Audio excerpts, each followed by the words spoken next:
WhatsApp Billal ভাই আসতেছে গাজীপুরে।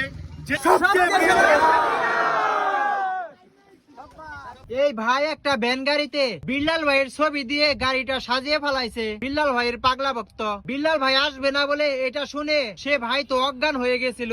মাথায় অনেক সময় পানি দেওয়ার পর এই ভাইয়ের জ্ঞান ফিরে। ভিডিওটা সবাই বেশি বেশি শেয়ার করবেন, বিল্লাল ভাইয়ের কাছে জানি ভিডিওটা পৌঁছায়। বিল্লাল ভাইয়ের কাছে ভিডিওটা পৌঁছাইলে এই ভাইয়ের সাথে অবশ্যই দেখা করবে। খুব কষ্ট হচ্ছে ভাই, আমি নিশ্চিত আমি কষ্ট পাচ্ছি ভাই, আমার অনেক কষ্ট হচ্ছে ভাই। তবে ওনাকে সামনে আমার সামনে পেলে হয়তো আল্লাহ পাক আমাকে অনেকটা সুস্থ করবে, কারণ ভালোবাসার মানুষকে কাছে পেলে ভাই সুস্থ থাকে ভাই। আমি শুধু এখন ওনার অপেক্ষায় আছি, কখন উনি আমার সামনে আসবে, কখন সবাই মিলে আপনারা ওনার সাথে আমার দেখা করাবেন। আপনারা একবার বলেন না ভাই, সবাই মিলে যে উনি আসবে দেখা করবে। জানতে পারছি সে আসবে না, এখন কি করবেন? সে ভাই আমি কি করবো আমি জানি না ভাই। একজন মানুষ যদি আসে না আসে, একজন ভালোবাসার মানুষকে না পেলে কি হতে পারে এটা আপনারা ভালো করে জানেন।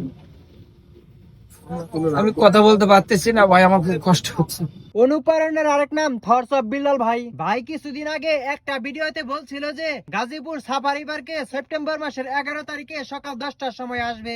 এই ভিডিওটা দেখে আমার মনটা ভরে গেল। আপনাদেরকে বোঝাবো কেমন করে। দেখতে দেখতে 11 তারিখ এসে পড়লো, খুশি আমি বাঁচি না। বিল্লাল ভাইয়ের সাথে আজকে আমার দেখা হবে। এখন আমি এসে পড়লাম গাজীপুর সাফারি পার্কের সামনে। এই জায়গায় এসে দেখি আমার মতো অনেক কন্টেন্ট ক্রিয়েটররা বসে আছে বিল্লাল ভাইয়ের অপেক্ষায়। এখনো তো বিল্লাল ভাই এই জায়গায় আসে নাই। এর জন্য সকল কন্টেন্ট ক্রিয়েটররা এক জায়গায় দাঁড়িয়ে বিল্লাল ভাইয়ের জন্য অপেক্ষা করতেছি। এই জায়গায় সকল কন্টেন্ট ক্রিয়েটরদের সাথে এই জায়গায় কিছু পোলাপান খুব খারাপ ব্যবহার করছে।